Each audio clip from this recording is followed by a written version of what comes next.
Oi, boa tarde. Começamos agora a terceira edição do CNN Mercado. O Ibovespa reduziu o ritmo de alta que começou durante o pregão desta quinta-feira.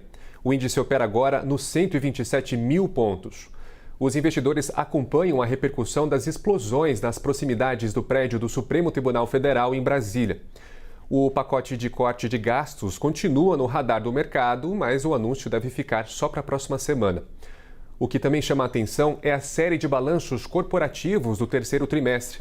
A temporada de resultados já se aproxima do fim. As ações de grandes bancos operam mistas. As da Vale e Petrobras, por exemplo, avançam. Os papéis da Americanas também sobem após o lucro do terceiro trimestre.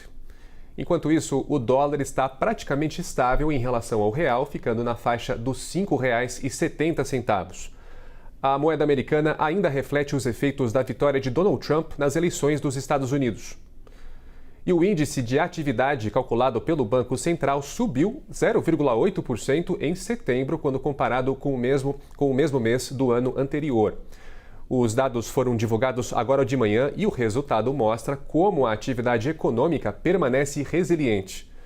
No terceiro trimestre, o indicador teve um aumento de mais de 1% comparado com o mesmo período do ano passado. Já no acumulado dos últimos 12 meses, o chamado IBC-BR também registrou avanço. E também saiu o Índice Geral de Preços, o IGP-10. O indicador subiu 1,45% neste mês. Segundo dados que foram divulgados pela Fundação Getúlio Vargas, o indicador foi impulsionado pelas refeições em bares e restaurantes, de acordo também com a FGV.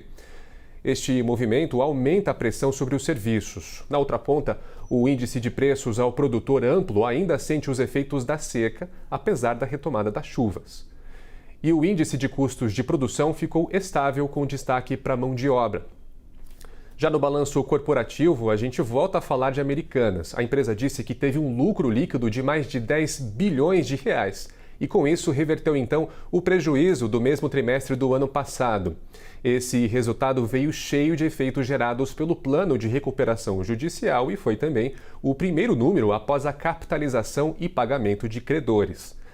A gente lembra que a Americanas esteve no foco de um escândalo contábil que virou operação da Polícia Federal e resultou em um rombo de 50 bilhões de reais. Durante o pregão desta tarde, a varejista voltou a superar R$ 1 bilhão em valorização de mercado depois da disparada no preço das ações. E ainda hoje, mais cedo, a companhia aérea Azul divulgou seu balanço corporativo.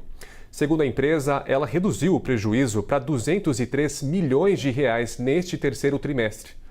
No ano passado, o desempenho negativo foi de R$ 856 milhões. A companhia conseguiu apoio de credores para uma reestruturação de dívida e injeção de capital, o que ajudou, é claro, no desempenho operacional. Eu fico por aqui e o CNN Mercado volta às 6:50 da noite com mais atualizações. Deixo você agora com o CNN 360. Até já!